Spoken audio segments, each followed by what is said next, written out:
స్థానిక దైవ సేవకులు రాజ్ కుమార్ గారికి ప్రత్యేకమైన వందనాలు, వారి కుటుంబానికి ప్రత్యేకమైన వందనాలు. అలాగే మన మధ్యలో ఉన్న దైవ సేవకులకు హృదయపూర్వకమైన వందనాలు తెలియజేస్తున్నాను. మనల్ని ఎంతగానో ఉజ్జీవింపపరచడానికి, మనం ఎంతగానో దేవుని నామాన్ని మహింపరచడానికి మరి సువార్త గాయకులు నాని అన్నయ్య కూడా ఎంతగానో దేవుణ్ణి మహింపరచడానికి, వారికి దేవుడిచ్చిన తలాంతులను బట్టి దేవునికి మహిమ కలుగును గాక. వారికి నాని అన్నయ్య కూడా హృదయపూర్వకమైన వందనాలు. మరి సమయం తక్కువగా ఉంది గనక మరి త్వరగా దేవుని యొక్క వాక్యానికి వెళ్దాం. పరిశుద్ధ గ్రంథమైన బైబిల్లో నుంచి యెషయా గ్రంథము 61వ అధ్యాయము 7వ వచనం. యెషయా గ్రంథము 61వ అధ్యాయము 7వ వచనం. ఈ మూడో రోజు కూడా దేవుడు తన వాక్య ప్రత్యక్షతను మనకు అనుగ్రహించి ఆయన వాక్య ప్రత్యక్షతలో మనల్ని నింపునుగాక. ఆమేన్. యెషయా గ్రంథము 61వ అధ్యాయము 7వ వచనం. మీ అవమానమునకు ప్రతిగా రెట్టింపు ఘనత నొందుదురు, మీ నిందకు ప్రతిగా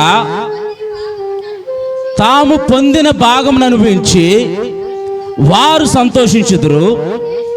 వారు తమ దేశంలో రెట్టింపు భాగమునకు కర్తలగుదురు, నిత్యానందము వారికి కలుగును. చాలమ్మా చాలు. ఈ రాత్రికాల సమయంలో దేవుడు తన వాక్కు ద్వారా ఈ యొక్క 3 రోజులు ఉపవాస పండుగల్లో దేవుడు 2 రోజులు తన దైవ సేవకులు నిలబెట్టుకొని మాట్లాడాడు. ఈ మూడో రోజును కూడా దేవుడు తన వాక్కు ద్వారా మనతో మాట్లాడుతున్నాడు. యెషయా గ్రంథము 61వ అధ్యాయము 7వ వచనం. మీ అవమానమునకు ప్రతిగా రెట్టింపు ఘనత నొందురు, దేవుని నామానికి మహిమ కలుగును గాక.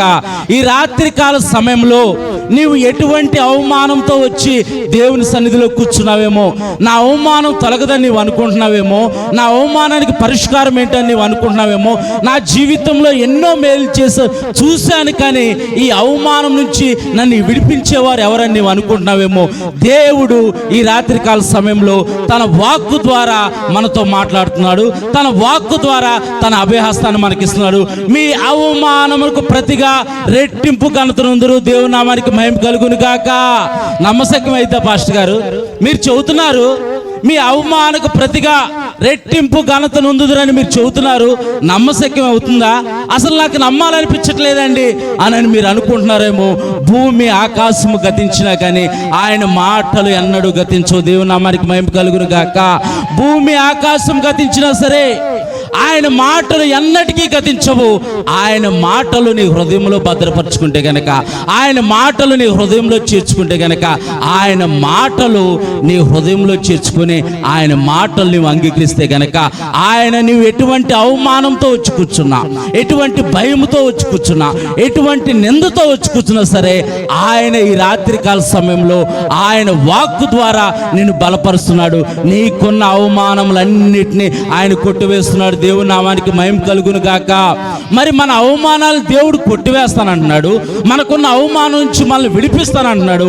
అవమానము ఎందుకు కలిగిద్దో చూసుకుందాం. ఒక వచనం, సామెతల గ్రంథము 14వ అధ్యాయము 34వ వచనం. సామెతల గ్రంథము 14వ అధ్యాయము 34వ వచనం. నీతి జనములు ఘనతకెక్కుటకు కారణము, పాపము ప్రజలకు అవమానం తెచ్చును. నీతి గల జనులు, యథార్థంగా జీవించేవారు, దేవుని యందు భయభక్తులు కలిగి జీవించేవారు ఘనతకెక్కుతారంట. దేవుని నామానికి మహిమ కలుగును గాక. వారు ఉన్నతమైన స్థితిలో ఉంటారు. పాపము ప్రజలకు అవమానం కలగజేస్తుంది. పాపం అంటే ఏంటి? పరిశుద్ధ గ్రంథమైన బైబిల్ చెబుతుంది, ఆజ్ఞ అతిక్రమమే పాపము. ఆజ్ఞ అతిక్రమం అంటే దేవుని మాట వినకపోవటమే పాపము. దేవునితో సత్సంబంధం కలిగి జీవించకపోవటమే పాపము. దేవునికి దూరంగా జీవించడమే పాపము.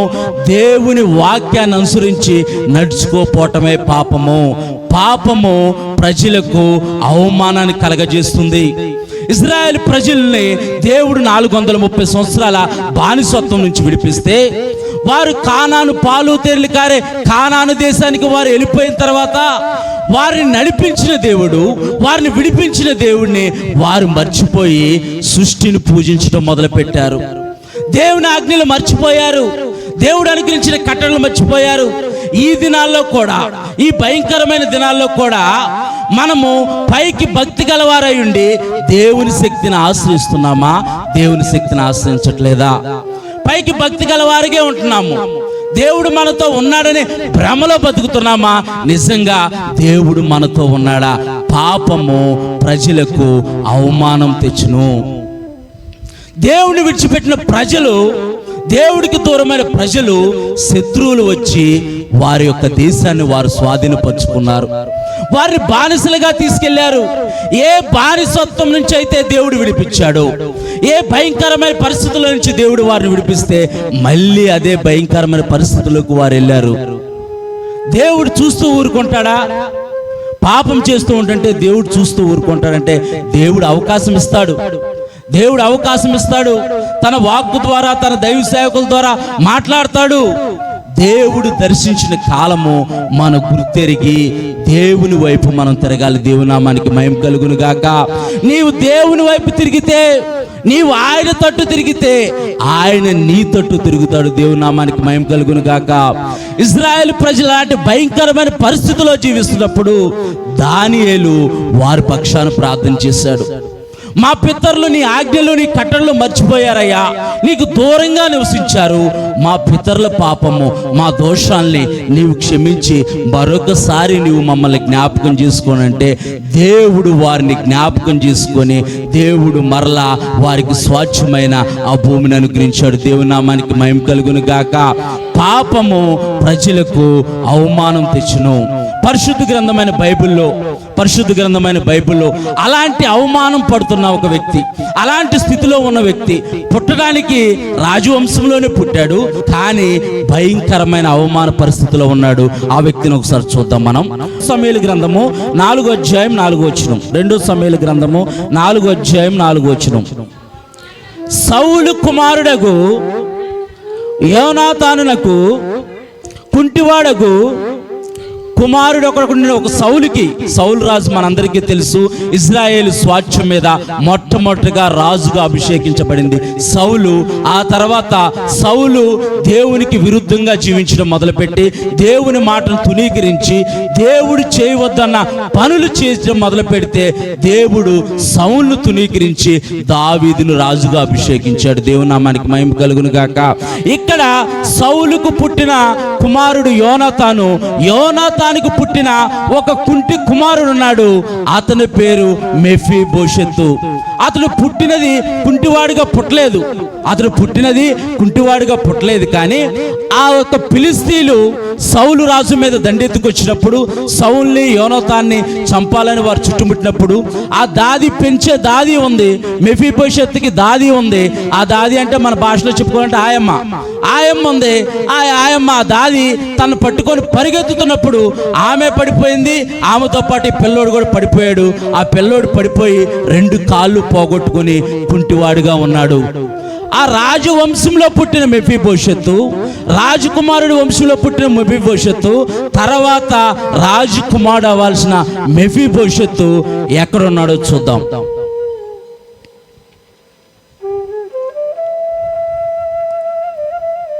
రెండో సమూయేలు గ్రంథము 9వ అధ్యాయము 4వ వచనం. 2 సమూయేలు గ్రంథము 9వ అధ్యాయము 4వ వచనం. ఒక్కరు చదవండి అమ్మా. అతడు ఎక్కడున్నాడని రాజు అడగగా, ఆ షీబా చిత్తగించుము, అతడు లోదేబారులో అమ్మీయేలు కుమారుడగు మాకీరనుంటున్నాడు. చాలమ్మా. రాజు అనంటే ఆ తర్వాత రాజు అయింది, ఇజ్రాయేలుకు రాజు అయింది దావీదు అడుగుతున్నాడు. దావీదికి అప్పటికే పరిస్థితులన్నీ తారుమారవుతున్నాయి. దావీదికి ఏం చేయాలో అర్థం కావట్లేదు. నేనెవరికన్నా అపకారం చేశానా, నేనెవరికైనా ద్రోహం చేశానని దేవుని యొక్క దయ కొరకు దావీదు కనిపెట్టుకుంటున్న సమయంలో దావీదికి ఒక ఆలోచన వచ్చింది. సౌలు కుటుంబంలో ఎవరైనా ఉన్నారా, సౌలు కుటుంబంలో ఎవరైనా ఉన్నారని దావీదు ఆరా తీయటం మొదలుపెట్టాడు. అప్పుడు ఆ యొక్క సౌలుకి పనివాడైన షీబా అనే వ్యక్తిని అడుగుతున్నాడు, సౌలు కుటుంబంలో ఎవరైనా ఉన్నారంటే ఆ సౌలు కుటుంబంలో ఒకడు ఉన్నాడు, అతడు లొదెబారులో మాకీరు ఇంటి వద్ద అమ్రియేలు కుమారుడగు మాకీరు ఇంటి వద్ద ఉన్నాడని పరిశుద్ధ గ్రంథమైన బైబిల్లో రాయబడింది. అతడు రాజకుమారుడే, రాజవంశంలో పుట్టినవాడే, కానీ ప్రాణ భయంతో బతుకుతున్నాడు. ఒకవేళ నేను రాజకుమారుని ఉన్నానని తెలిస్తే దావీదు నన్ను హతమారుస్తాడేమో, దావీదు నన్ను చంపేస్తాడని ప్రాణ భయముతో బిక్కుమనుకుంటూ ఎక్కడ బతుకుతున్నాడంటే లొదెబారు అని అంటే అర్థం ఏంటంటే పచ్చిక లేని స్థలం, ఎండిపోయిన స్థితిలో ఉన్నాడు. ఈ రాత్రికాల సమయంలో దేవుణ్ణి విడిచిపెట్టి జీవిస్తే మనము కూడా ఎండిపోయిన స్థితిలో ఉంటాము.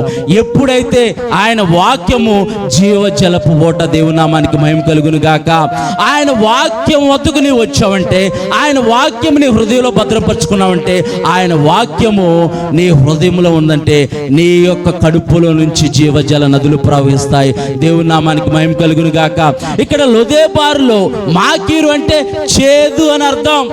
లొదెబారు అంటే పచ్చిక లేని స్థలంలో మాకీరు చేదైన బ్రతుకుతున్నాడు, చేదైన ఇంటిలో ఉంటున్నాడు. నా జీవితం ఇంతే, నా బ్రతుకింతే, ఇంకా నేను ఇలా కుంటివాడి స్థితి ఏంటో మనందరికీ తెలుసు. కుంటివారి దగ్గరికి మనమే ఆహారం తీసుకెళ్ళాలి, మనమే వాళ్ళ కాలు కూర్చోలు తీర్చాలి, ఎక్కడికైనా బయటికి తీసుకెళ్ళాలంటే మనమే తీసుకెళ్ళాలి. అలాంటి భయంకరమైన పరిస్థితుల్లో బ్రతుకుతున్న మెఫీబోషెతుని దేవుడు జ్ఞాపకం చేసుకున్నాడు. దేవుని నామానికి మహిమ కలుగును గాక. ఈ 2 రోజులు ఉపవాస ప్రార్థనలకు వచ్చి నీవు ఏమని, నీ సమస్యలు ఏవైతే ఉన్నాయో, నీ ఇబ్బందులు ఏవైతే ఉన్నాయో, నీ ఒడిదుడుకులు ఏవైతే ఉన్నాయో వాటి కొరకు నీవు మొరపెడుతున్నావు కదా. దేవుడు అంటున్నాడు, ఈ రాత్రికాల సమయంలో వాటిని అన్నిటి నుంచి నేను విడిపిస్తాను. వాటిని అన్నిటి నుంచి నేను విడిపించటమే కాదు, నీ మీద ఉన్న అవమానాన్ని, నీ మీద ఉన్న నిందని నేను కొట్టివేస్తాను. దేవుని నామానికి మహిమ కలుగును గాక. మెఫీబోషెతు అనే మాటకు అర్థం ఏంటంటే అవమానం నోటి నుంచి అని అర్థం. అవమానం వెదజల్లుతా అని అర్థం. సిగ్గుకరము అని అర్థం, అంటే షేమ్, సిగ్గుకరం అని అర్థం. అవమానము వెదజల్లుతా అని పేరు కలిగిన వ్యక్తిని దేవుడు జ్ఞాపకం చేసుకుంటే, ఈ రాత్రికాల సమయంలో మిమ్మల్ని దేవుడు జ్ఞాపకం చేసుకోడా, తప్పకుండా ఆయన మిమ్మల్ని జ్ఞాపకం చేసుకుంటాడు. ఆయన జ్ఞాపకం చేసుకున్నాడు కనుకే మనం ఆయన సన్నిధిలో ఉన్నాం. దేవుని నామానికి మహిమ కలుగును గాక. అలాంటి భయంకరమైన పరిస్థితిలో ఉన్న మెఫీబోషెతుని దేవుడు జ్ఞాపకం చేసుకొని ఎక్కడ పెట్టాడంటే రాజు బల్ల మీద భోజనం చేసేవాడిగా పెట్టాడు. దేవుని నామానికి మహిమ కలుగును గాక. ఎలాంటి పరిస్థితి, ఒకరు తీసుకొచ్చి ఆహారం పెట్టే పరిస్థితి నుంచి, అవమానాలు ఎక్కుంటాడా, నీ వల్ల ఏం కాదురా అనే అవమాన పరిస్థితి నుంచి, నీ వల్ల ఏమీ చేత కాదురా, మీ నాన్న మీ తాతయ్య తప్పిదములు చేశాడు, అందుకే నీ బ్రతుకు ఎలా అయిపోయింది, అందుకే నీ జీవితం ఎలా అయిపోయిందని అవమానించారేమో. అలాంటి అవమానం నుంచి దేవుడు మెఫీబోషెతుని జ్ఞాపకం చేసుకొని సదాకాలము రాజు బల్ల మీద భోంచేసేవాడిగా. ఈ షీబా ఉన్నాడు కదా, ఈ షీబా దొంగోడాడు. వాడు ఈ మెఫీబోషెతుకు రావాల్సినంత వాటా అంతా ఆక్రమించుకొని, తన పొలం అంతా ఆక్రమించేసుకొని అక్రమంగా అతని ఆస్తి అంత దొంగతనంగా తింటున్నాడు. అలాంటి పరిస్థితిలో ఉన్న మెఫీబోషెతు జీవితాన్ని జ్ఞాపకం చేసుకొని ఆ పొలమంతా పండించేసి, షెబా ఆ పొలమంతా పండించేసి తనకు రావాల్సినంత ఆస్తి అంతా మెఫీబోషెతుకు నువ్వు ఇచ్చేసి మెఫీబోషెతుకి పనివాడిగా ఉండమని దేవుడు హెచ్చించాడు. దేవుని నామానికి మహిమ కలుగును గాక. ఈ రాత్రికాల సమయంలో మీ అవమానకు ప్రతిగా దేవుడు రెట్టింపు ఘనతనిస్తాడు. నీవు ఎటువంటి అవమానంలో ఉన్నా, చిన్నపిల్లలు ఉన్నారు, నాకు చదువు రావట్లేదు, నేను బాగా చదువుకోవాలనుకున్నాను, చదువు రావట్లేదని నీవు అనుకుంటున్నావా, నీవు దేవుణ్ణి అడుగు. ఆయన జ్ఞానం కలిగిన దేవుడు, ఆయన జ్ఞాన సంపన్నుడు. ఆయన తప్పకుండా నిన్ను జ్ఞానంతో నింపుతున్నాడు. నీవు చేసే పనుల్లో, నీవు చేసే వ్యాపారాల్లో, నీవు చేసే ప్రతి విధమైన పనుల్లో దేవుడు నీకు తోడుగా ఉండి, దేవుడే నీకు ఆశ్రయదుర్గముగా ఉండి, నీకు కలిగిన ప్రతి అవమానం నుంచి దేవుడు నిన్ను విడిపిస్తాడు. దేవుని యొక్క పరిశుద్ధమైన నామానికి మహిమ కలుగును గాక.